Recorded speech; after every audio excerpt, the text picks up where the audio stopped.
Bueno, me sumo a los agradecimientos de todos los médicos de los centros de salud por conectarse.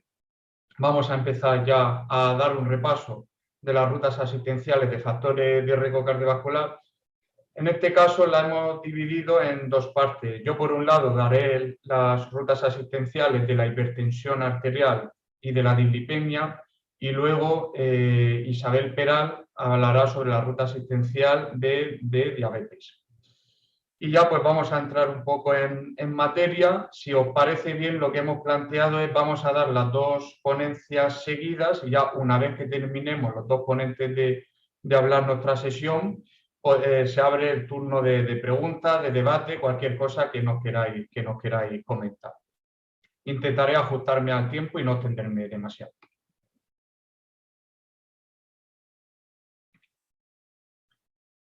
Como os he comentado, yo hablaré de la ruta asistencial de hipertensión arterial y la ruta asistencial de dislipemia. Empezaremos con la ruta asistencial de hipertensión arterial. Lo primero de todo, definir cómo diagnosticamos la hipertensión arterial. Todo esto os recuerdo que lo tenéis en la página carprimur.com, en el documento de las rutas asistenciales consensuadas entre cardiología y en atención primaria. Lo tenéis en formato ebook que os podéis descargar y creo que también muchos de vosotros lo tenéis en formato papel. Diagnosticamos la hipertensión arterial en al menos dos o más ocasiones, generalmente con la cifra de tensión arterial de sistólica mayor de 140 y de diastólica mayor de 90 en la población general. En gente anciana mayor de 80 años somos un poquito más laxo, podemos hablar de sistólica mayor de 160 y en diabéticos se habla, siguiendo las últimas guías de diversas sociedades científicas, con tensión arterial mayor de 140 o de 85 de diastólica. ¿Cuáles son los objetivos iniciales de hipertensión arterial? En primer lugar, lo que tenemos que hacer es confirmar el diagnóstico de hipertensión arterial. Posteriormente, si sospechamos una hipertensión arterial secundaria, tendríamos que descartar causas de hipertensión arterial secundaria. Generalmente, la mayor parte de las veces nos encontramos ante pacientes con hipertensión arterial esencial. Sin embargo, por ejemplo, en gente joven que debuta con hipertensión arterial, es recomendable descartar causas secundarias. ¿Cómo lo podemos descartar o qué prueba podemos solicitar para intentar descartar causas secundarias? Pues habría que solicitar una ecocardio, después una analítica completa, pues que incluya hormonas tiroideas, hemograma y orina de 24 horas, ¿vale? Para solicitar las catecolaminas, tanto en plasma como en orina.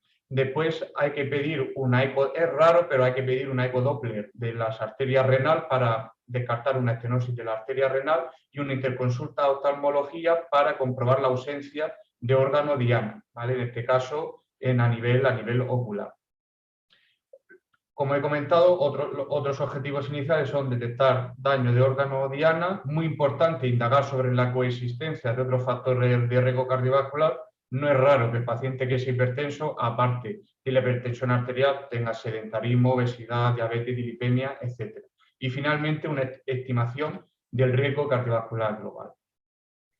Os traigo aquí las rutas asistenciales que, como os he comentado, la tenéis en el documento. En primer lugar, os llega a vosotros un paciente con sospecha de hipertensión arterial en atención primaria. Desde atención primaria, ¿qué tenemos que hacer? Tenemos que hacer una anamnesis completa, una exploración física detallada, analítica y electrocardiograma. En la analítica sería recomendable una analítica completa con hemograma, glucosa, creatinina, colesterol desglosado, triglicéridos, bioquímica, hormonas tiroideas, ácido úrico y una microalbuminuria con orina de la mañana. Una vez que tenemos diagnosticado al paciente, lo más importante, lo fundamental son las medidas no farmacológicas, ¿vale? Hacer promoción de la salud y promocionar un estilo de vida cardiosaludable. Si no conseguimos con medidas no farmacológicas, ya nos pasamos a tratamiento farmacológico. Fármacos y dosis adecuadas durante un tiempo prudencial. Hay que dar un poquito de margen para ver cómo responde el paciente, generalmente 3 o 4 semanas. Si el paciente está ya controlado, perfecto. ¿Cuándo tenemos que pensar en motivos de derivación? a cardiología o a otras especialidades. Si es una hipertensión arterial maligna, sospecha de hipertensión arterial secundaria, refractaria, ya con que el paciente tenga lesión de órgano diana o dudas terapéuticas. En resumen, paciente que no se controla bien, que sospechamos que hay alguna otra enfermedad que pueda afectar a la hipertensión arterial. En caso de hipertensión refractaria que no se controle bien, nos podéis hacer interconsulta no presencial a cardiología para valorar para cualquier tipo de consulta o de dudas. Generalmente también se podría hacer interconsulta no presencial en nefrología si el paciente tiene disfunción renal, enfermedad renal crónica avanzada, o a medicina interna si sospechamos alguna enfermedad sistémica. Pero ya sabéis que interconsulta no presencial a cardiología en cualquier momento está disponible y nosotros estamos encantados de ayudaros. Por otro lado, hablamos de hipertensión arterial refractaria cuando hay un mal control, esto es importante, con asociación de 3 fármacos de 3 familias con efectos aditivos, y uno de ellos es un diurético ajustado a función renal. En este caso, ¿qué tenemos que hacer desde atención primaria? Lo mismo que he comentado antes. Luego, muy importante, comprobar la adherencia. Muchos de los pacientes diagnosticados de hipertensión arterial refractaria porque no se toma bien la medicación. Por otro lado, descartar que el paciente tome antiinflamatorios por algún otro motivo, intentar corregir los fármacos que esté tomando el paciente, y se puede solicitar un mapa de 24 horas para confirmar la refractariedad. Si persiste la sospecha de hipertensión arterial refractaria, pues igual que antes, nos hacéis interconsulta no presencial a cardiología. También es importante comentar que un paciente que se diagnostica de hipertensión arterial esencial no es estrictamente necesario solicitar una ecocardio, salvo que el paciente se note síntomas cardiológicos o en el electrovasal haya alguna alteración que nos haga pedir una ecocardio. Pero generalmente, paciente hipertenso que no tiene alteraciones electrocardiograma y no tiene ningún síntoma cardiológico, no sería estrictamente necesario solicitar una ecocardio. En el documento consensuado tenéis unas recomendaciones para pacientes con hipertensión arterial que se lo podéis comentar al paciente. Un caso clínico de hipertensión arterial breve, pero creo que es ilustrativo. Es una mujer de 68 años de edad con factores de riesgo cardiovascular, fuma, es decir, tabaquismo activo, obesidad, hipertensión arterial de 25 años de evolución, y ya en su momento se descartó hipertensión arterial secundaria con las pruebas que se comentaron. El ecocardio tiene una fracción de eyección del ventrículo izquierdo normal y una hipertrofia ventricular izquierda moderada. Desde atención primaria se hizo una interconsulta no presencial a cardiología por mal control de las cifras tensionales, a pesar del tratamiento. En este caso estaba con un ARA2, valsartana dosis máxima, una tiacida, hiperproteacida y amlodipino de 10 miligramos. Y a pesar de eso, la señora no estaba bien controlada, tenía una sistólica de entre 160 y 170. En primer lugar, definir la hipertensión arterial refractaria, y efectivamente estaba con mal control a pesar de una asociación de 3 fármacos, y en consulta el médico de atención primaria comprobó que se tomaba bien la medicación y la ausencia de toma de antiinflamatorios.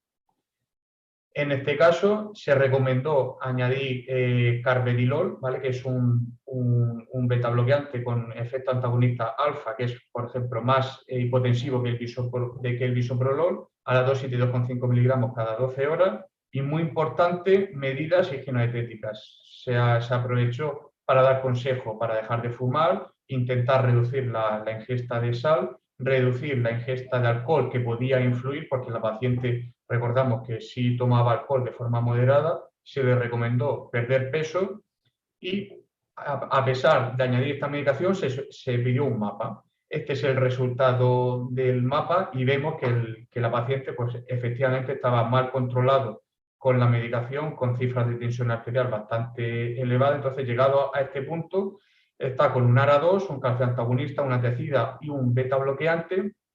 ¿Cuál sería el siguiente paso? Pues aprovecho para traeros el esquema de tratamiento de las últimas guías de hipertensión arterial de la Sociedad Europea de Cardiología, que se aconseja inicialmente tratamiento inicial con una combinación doble de 2 fármacos, y muy importante siempre en el mismo comprimido para intentar mejorar la adherencia terapéutica. En este caso ya estaba con los 3 fármacos, Se añadió también el beta-bloqueante, el carvedilol. ¿Qué nos faltaba? Pues añadir espironolactona de 25 miligramos, y ya con estos fármacos la paciente ya se controló bien la tensión arterial y se hizo seguimientos en la consulta, y en los meses sucesivos la paciente dejó de fumar, perdió peso y la tensión arterial se controló. Mensaje para llevar a casa de la hipertensión arterial. Resaltar la importancia de los cambios de estilo de vida, intentar reducir la ingesta de sal, control de la obesidad, reducción de la ingesta de alcohol y el adecuado cumplimiento terapéutico. Hay que incidir en que las pastillas se las tome bien los pacientes, especialmente en pacientes con hipertensión arterial refractaria. Cambiamos ya de escenario, nos pasamos a la ruta asistencial de dislipemia, de hipercolesterolemia. Recalco que tenéis disponible en la página carfilmus.com un documento específico de la ruta asistencial de dislipemia.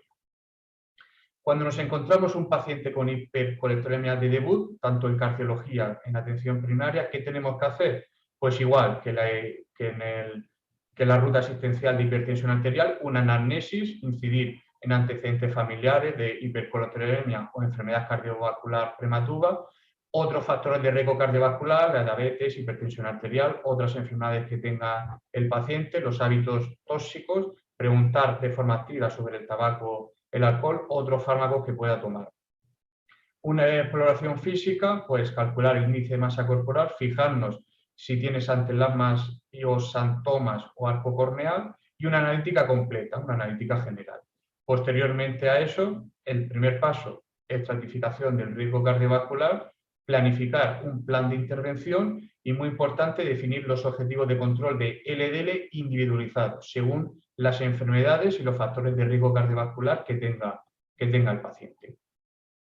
Eso en la dislipemia de debut. ¿Y qué pasa ya un paciente con prevención secundaria? Es decir, un paciente, por ejemplo, que haya tenido un evento cardiovascular, una angina de pecho o un infarto, que, como ya sabéis, las nuevas guías recomiendan el objetivo de LDL por debajo de 55. Si el paciente está bien controlado, tiene una cardiopatía isquémica estable, que ahora mismo, según las nuevas guías, el nombre sería síndrome coronario crónico, paciente con síndrome coronario crónico, que tiene FEBI normal, con un buen objetivo de LDL, un LDL de menos de 55, y el paciente está asintomático, muchas veces nosotros damos el alta para hacer el seguimiento de atención primaria. Pero si el paciente no está bien controlado, el LDL, tenéis alguna duda del tratamiento, creéis que el paciente tiene efectos secundarios de la medicación, para cualquier duda, cualquier problema, no podéis hacer interconsulta no presencial, y ya nosotros nos revisamos el paciente y decidimos, y ya os damos indicaciones de cómo actuar. Pero en líneas generales, si un paciente está bien controlado, ya un cardiopatía isquémica estable, solemos dar el alta a atención primaria. Pero ya sabéis que para cualquier duda la herramienta de interconsulta no presencial está disponible. En la prevención secundaria, como os he comentado, el objetivo de LDL sería por debajo de 55 de cifra de LDL. Por eso es muy importante que cuando se solicite el colesterol se desglose para obtener el HDL y LDL. Sé que en algunas áreas de la salud de la región de Murcia hay dificultades a la hora de pedir el LDL, pero el objetivo sería desglosar el colesterol total. Si el paciente cumple el objetivo, por ejemplo, tiene un LDL de 50, es decir, que está bien controlado, mantener el mismo tratamiento. Que no cumple el objetivo, tenemos que preguntar, estatina a dosis máxima tolerada, que no está con la estatina de máxima potencia, dosis máxima tolerada, lo que tenemos que hacer es subir la dosis, ¿vale? O bien atorvastatina de 80 o rosuvastatina de 20 miligramos.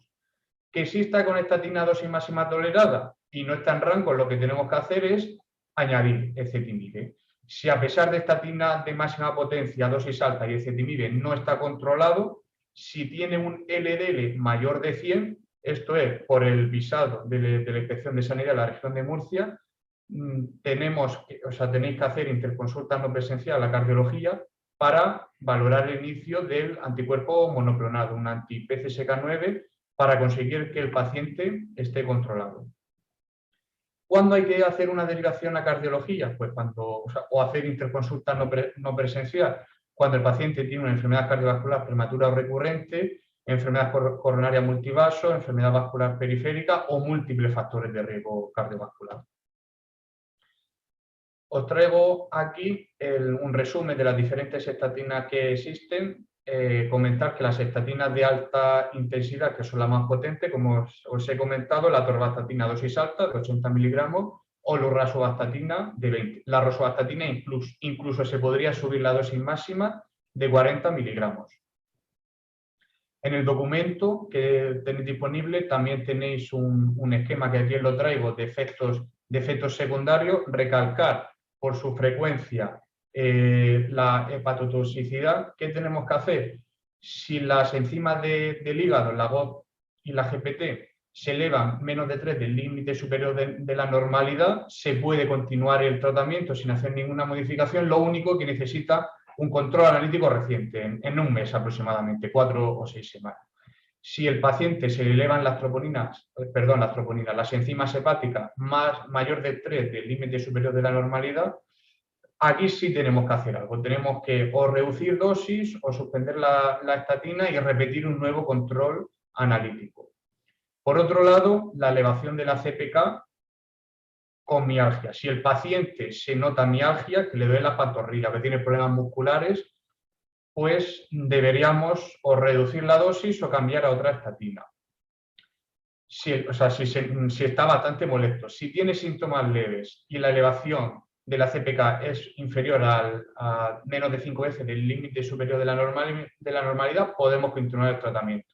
Pero si el paciente está muy molesto y se eleva más de 5 veces el límite superior de la normalidad, deberíamos hacer como con las enzimas hepáticas, suspender el tratamiento y hacer una reevaluación, ¿vale? Con estos casos no podéis hacer interconsulta no presencial y nosotros os ayudaremos a tomar una decisión.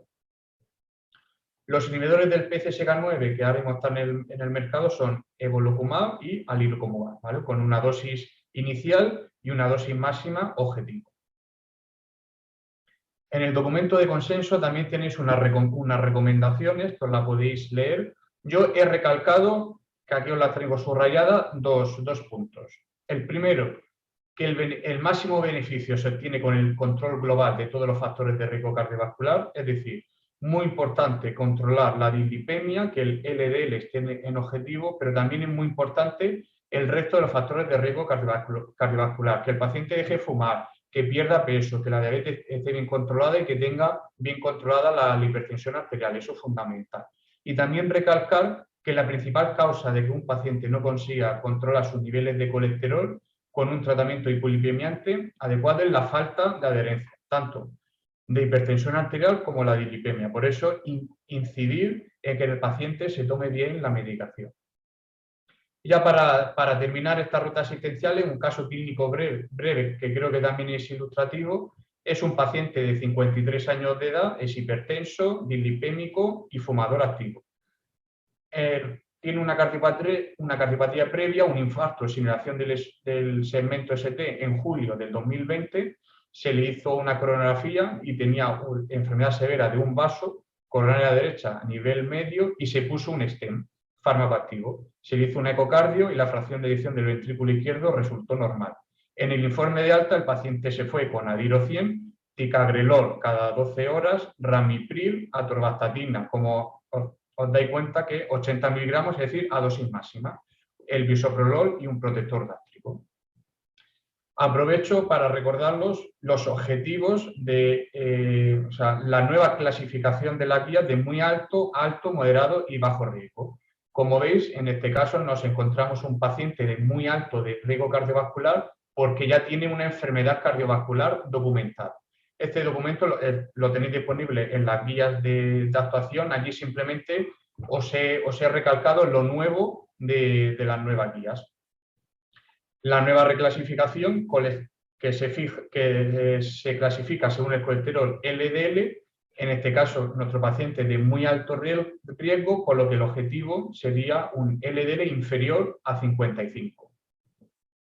El paciente se hizo una revisión a los 2 meses, estaba sintomático desde el punto de vista cardiológico y en la analítica destacaba elevación de las enzimas hepáticas, una GLD de 299 y una GPT de 354, y un LDL de 78. Y entonces, llegados a este punto, ¿qué hacemos? Reducimos la mitad de dosis de la atorvastatina, la suspendemos y la reintroducimos después, cambiamos de estatina o añadimos ezetimibe. Bueno, pues como las enzimas del hígado se han elevado más de 3 veces del límite superior de la normalidad, perdón, 5 veces del límite superior de la normalidad, lo que tenemos que hacer algo. O bien reducimos la dosis de atorvastatina o la suspendemos. En este caso, como sabemos que reduciendo la dosis de atorvastatina no se va a controlar el paciente, pues lo que se hizo fue suspender directamente la atorvastatina. Se le hizo una analítica de control en 3 semanas, que las enzimas del hígado habían mejorado, casi se habían normalizado, el LDL había aumentado. Entonces, en este caso, ¿qué hacemos? Reintroducimos otra vez la atorvastatina, cambiamos a otra estatina, iniciamos directamente un anticuerpo monoclonal o reducimos la dosis de atorvastatina y añadimos ezetimibe. Pues en este caso se optó por un cambio de estatina. Estaba con atorvastatina y se cambió a rosuvastatina de 20 miligramos. Hay a veces que, como la rosuvastatina tiene un metabolismo inferior por el citocromo P450, se dice que tienen menos interacciones farmacológicas. Se puso la rosuvastatina de 20 miligramos, se le hizo una analítica al mes, las enzimas del hígado se habían elevado un poquito, pero muy poca cosa, no demasiado, y el LDL estaba en 64. ¿Vale? Está bastante mejor, pero el objetivo era inferior a 55, por lo que el paciente no está controlado. ¿Qué hicimos nosotros? Pues añadimos ezetimibe aparte de la rosuvastatina. Y muy importante, siempre en el mismo comprimido, es decir, no hay que mandarlo por separado, siempre en el mismo comprimido para mejorar la adherencia terapéutica. Se le hizo una analítica de control a los 6 meses y ya el paciente estaba controlado, bien controlado, con un LDL de 48. ¿Qué mensajes tenemos que llevarnos a casa? Pues importancia de fijar los objetivos de LDL establecidos, hay que hacer un tratamiento escalonado hasta conseguir los objetivos, muy importante que las combinaciones pueden mejorar la adherencia y consultar mediante interconsulta no presencial para lo que queráis. En caso de dudas, casos complejos, que vosotros consideréis que el paciente se debe tener revisiones con cardiología, que el paciente no controlado. Para cualquier cosa nos hace interconsulta no presencial y nosotros estaremos encantados de contestaros y ayudaros. Y nada más, eso es todo, las rutas asistenciales de hipertensión arterial y dilipemia. Y ahora pues doy paso a mi compañera Isabel Peral, que os comentará un poco acerca de la diabetes mellitus. Muchas gracias. Bueno, pues buenos días a todos. Soy Isabel Peral, trabajo en el Centro de Salud de Puerto Lumbreras, paso la mitad de consulta en el consultorio de La Campana y la otra mitad en Puerto Lumbreras. Y yo voy a hablar sobre la ruta asistencial de la diabetes tipo 2. De nuevo le doy las gracias a Sergio Manciano y al proyecto CarPrimur por invitarme a dar esta ponencia. Vamos a concluir con la diabetes. Se podría ser mucho más extenso, simplemente me he centrado un poco en los aspectos más importantes de la diabetes para llegar a su ruta asistencial propiamente dicha. Un breve recordatorio sobre los criterios diagnósticos de la diabetes. La diabetes se diagnostica con una glucemia plasmática en ayunas mayor o igual a 126, una glicada mayor o igual a 6,5 o frecuentemente también podemos diagnosticarla con una glucemia plasmática mayor de 200 en pacientes con síntomas cardinales de hiperglucemia. Tras la sobrecarga oral de glucosa es un diagnóstico que no se suele hacer, se puede hacer con una glucemia mayor de 200, pero ya sabemos las desventajas que tiene esta prueba y el poco alcance que tiene en atención primaria, con lo cual su diagnóstico con esta prueba es prácticamente testimonial. Es importante que sepamos que la ADA, la Asociación Americana de Diabetes, nos dice que podemos diagnosticar una diabetes con 2 determinaciones alteradas, pero que también si, por ejemplo, tuviéramos una analítica con una glucemia mayor o igual de 126 y una glicada mayor de 6,5 en la misma analítica, eso ya sería un criterio para poder diagnosticar al paciente de diabetes. Es decir, no tenemos que volver a pedir. Otra cosa es que veamos una glucemia basal alterada y queramos confirmar la diabetes con otra analítica bien sea con otra glucemia plasmática o con la glicada, que generalmente pedimos la glicada para luego orientar los objetivos de control. Es muy importante también destacar los factores de riesgo para desarrollar la diabetes, porque desde aquí me gustaría lanzar el mensaje para aumentar el diagnóstico de la diabetes. Es una enfermedad con un gran infradiagnóstico, con lo cual tenemos que tener en cuenta cuáles son los factores de riesgo de nuestros pacientes para solicitar pruebas de screening y de manera de aumentar ese infradiagnóstico, porque casi un 46% de la diabetes está sin diagnosticar. Eso es un porcentaje demasiado alto para tener en cuenta en atención primaria, que somos la puerta de entrada al sistema. Cuando tenemos un paciente ya diagnosticado de la diabetes, tenemos que hacer la evaluación integral, que es lo que nos recomiendan las guías, comprobar los antecedentes médicos y familiares, ver si tiene antecedentes familiares de diabetes, otras comorbilidades que pueda tener el paciente, así como problemas visuales. Evaluamos también sus hábitos de vida y conducta, muy importante a la hora de iniciar el tratamiento, conocer sus patrones de alimentación y actividad física, y también otra medicación que tenga puesto el paciente. Y ahora que estamos en época de vacunas, muy importante recordar las vacunas que se tienen que poner estos pacientes.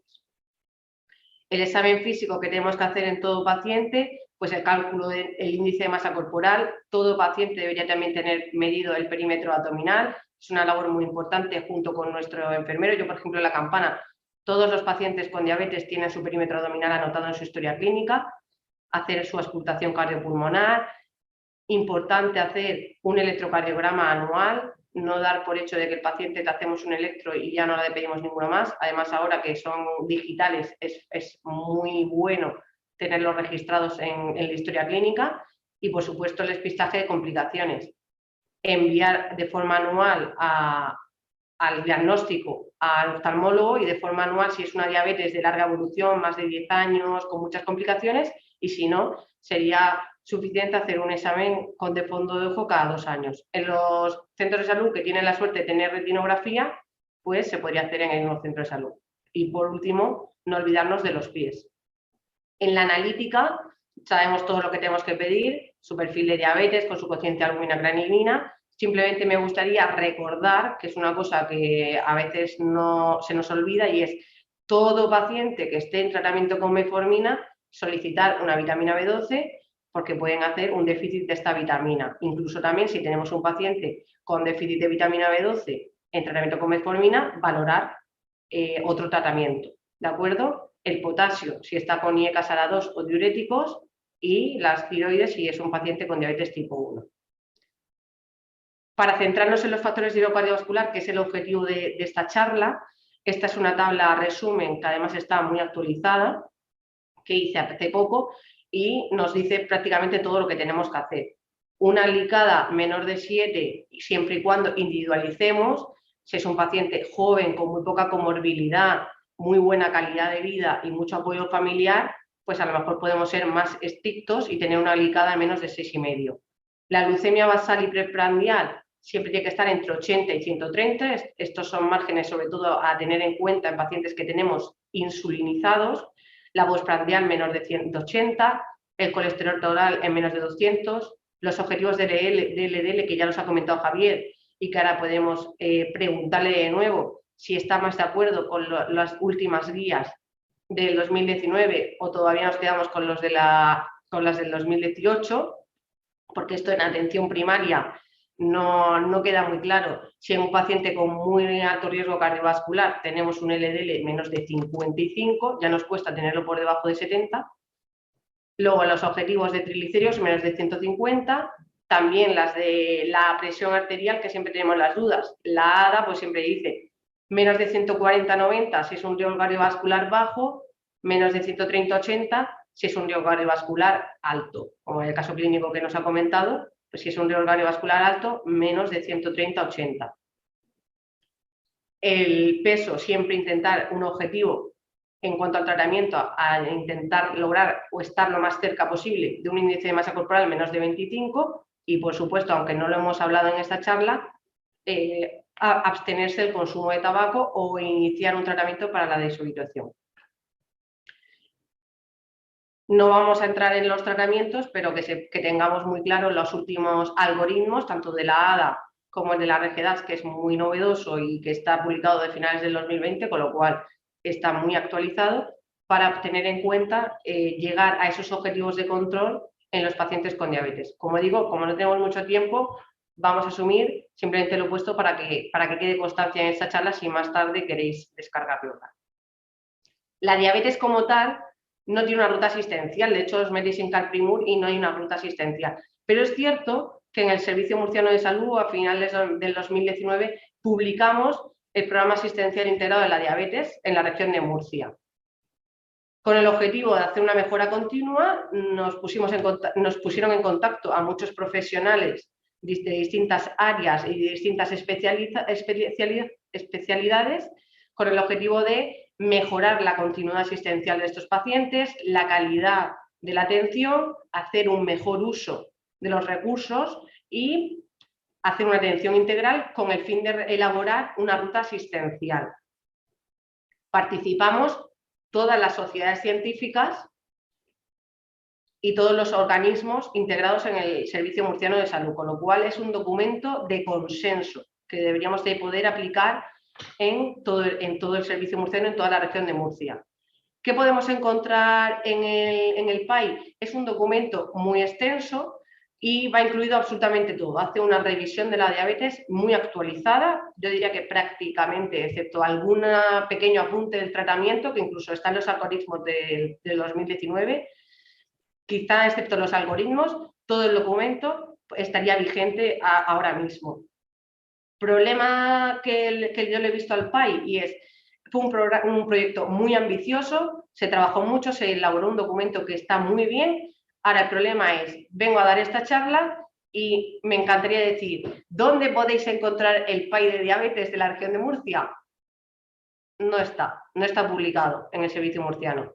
Le he preguntado a los responsables, tampoco está, pero no pasa nada. Todos están abiertos, yo os lo puedo enviar, me dais vuestro correo electrónico y os lo envío encantada, y cualquier responsable también del Servicio Murciano también está abierto a mandároslo. Se hicieron unos trípticos que están muy bien para llevar en el bolsillo, pero bueno, se repartieron de aquella manera porque, claro, empezó la pandemia cuando justo se iba a implantar el PAI, y luego también era objetivo de poder descargarse el PAI desde un código QR, que eso tampoco se hizo, pero esperemos que volvamos a retomar este tema para poder estar al alcance de todo el mundo. Y estos son, digamos, el consenso que los distintos especialistas que participamos en el PAI dijimos para hacer derivaciones de los pacientes con diabetes. ¿Cuándo deberíamos de derivar a un paciente a endocrino? Pues cuando tenemos un paciente con obesidad candidato a cirugía bariátrica, que tiene muchas complicaciones o un mal control a pesar de la optimización del tratamiento en atención primaria. Luego también que tengamos dificultad para tener un buen control metabólico de la persona sin necesidad de que sea obeso, que tenga hipoglucemias frecuentes y no mejora a pesar de la optimización del tratamiento, sospecha de otro tipo de diabetes, porque como sabéis nosotros en la región de Murcia no podemos pedir, por ejemplo, anticuerpos. Nosotros, por ejemplo, los de atención primaria no podremos diagnosticar una diabetes tipolada, como por ejemplo si puede hacer atención primaria en Cataluña, y también podríamos enviarlos en la planificación previa del embarazo.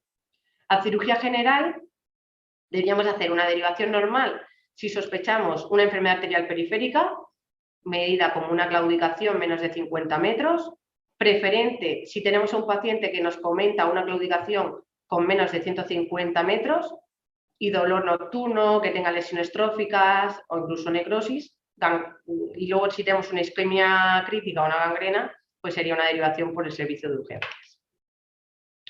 Las rutas de cardiología, como ya están establecidas por el Carprimur, que además se han dado a lo largo de todas estas charlas, serían las mismas: un paciente con diabetes e insuficiencia cardíaca, un paciente con diabetes y fibrilación auricular, serían las mismas, o por ejemplo un paciente con diabetes y hipertensión refractaria de tratamiento sería una causa, por ejemplo, de poder comentarle el caso al cardiólogo. Que no se nos olvide también la enfermedad periodontal en los pacientes con diabetes, que también sería un criterio de mandarlo o bien a odontología o si precisa a cirugía maxilofacial. En nefrología, el consenso está en pacientes con el filtrado glomerular menor de 30 y macroalbuminuria. La presencia de macroalbuminuria, para que se inicie el diagnóstico, generalmente se suele confirmar previo a mandar al paciente a nefrología. Y otros motivos, pues ya como motivos frecuentes, tipo la hematuria, por ejemplo, asociada a proteinuria, que hemos descartado causa urológica, una disminución en el último mes de un filtrado glomerular más del 25%, causas frecuentes que mandamos al nefrólogo. Y luego, por último, a la oftalmología, pues la valoración al diagnóstico de la diabetes y la revisión cada 2 años, excepto las causas que he dicho, de cada año, si tenemos un paciente con una diabetes de larga evolución y con mal control de sus factores de riesgo cardiovascular. Y las mujeres con planificación previa a la gestación. Vamos a hablar también de un pequeño caso clínico. Tenemos un paciente de 62 años, Juan, que está en paro, tiene antecedentes familiares de diabetes, tiene una diabetes de larga evolución de 14 años, a menudo la diabetes la diagnosticamos a la vez que la dislipemia, con lo cual la dislipemia también tiene 14 años, es hipertenso de hace 11 años, resistente a tratamiento, lo tenemos con 3 fármacos antihipertensivos, es obeso y es esfumador. Este es el tratamiento que tiene nuestro paciente. Toma el lisinopril hidroclorotiazida, el manidipino, la doxazosina, la simvastatina y luego tratamiento de diabetes lo tenemos con una metformina de 1000 cada 12 horas y una insulina glargina 300 cada 24 horas. Acude a la consulta programada de su diabetes con su analítica y su electro. Vemos que tiene una obesidad, la presión arterial ahora mismo en 138/88 y el resto de la exploración completamente normal. Esta es la analítica que le pedimos, tiene una glucemia basal en 171, una glicada de 7,8, un filtrado glomerular de 61,9, los iones están normales, el colesterol, el LDL está en 69, las enzimas hepáticas normal, cociente albúmina creatinina en 254, la vitamina B12 normal. Estos son los objetivos. Atendiéndonos a la tabla que os he puesto antes de objetivos de control y lo que tiene Juan, ahí lo vemos más reflejado, como lo tenemos. Pues tenemos un paciente que tiene obesidad, que tiene además una obesidad centípeta, tiene un perímetro abdominal alto y que no está en objetivos de grado de control glucémico porque tiene una glicada mucho mayor de 7. Además es un paciente con un alto riesgo cardiovascular. Entonces, en este caso, ¿cuándo haríamos una interconsulta presencial o telemática con otro especialista? Recomendaríamos una revisión anual a oftalmología para realización de fondo de ojo, ya que tiene una diabetes tipo 2 mayor de 10 años, mal control glucémico y otros factores de riesgo cardiovascular asociados. Si tuviera un mal control de las cifras de presión arterial, consultaría con cardiología, dado que es una hipertensión refractaria a tratamiento. Y en el futuro, si presentara macroalbuminuria confirmada, realizaría una interconsulta con nefrología.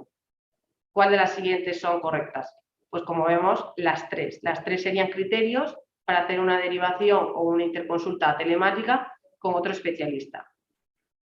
Y ante esta situación, dados los antecedentes del paciente, que es hipertenso, tiene dislipemia, obesidad y microalbuminuria, ¿qué actitud terapéutica tomaríamos?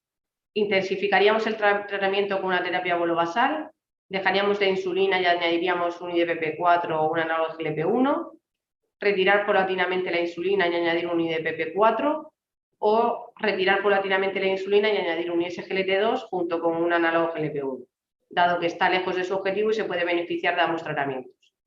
Pues en nuestro caso haríamos la última opción.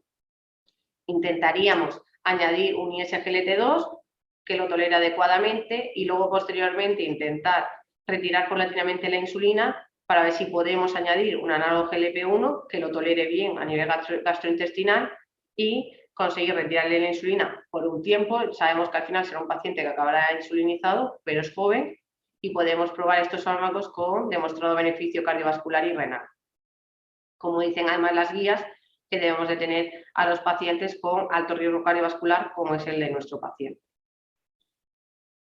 Por lo tanto, después de suspender el tratamiento y conseguir que tolere adecuadamente esos dos fármacos, acude a la nueva revisión. Hemos conseguido que el paciente se motive, haga ejercicio y dieta, se tome los fármacos, ha conseguido bajar 6 kilos y ahora tenemos un control de glicada de 6,9.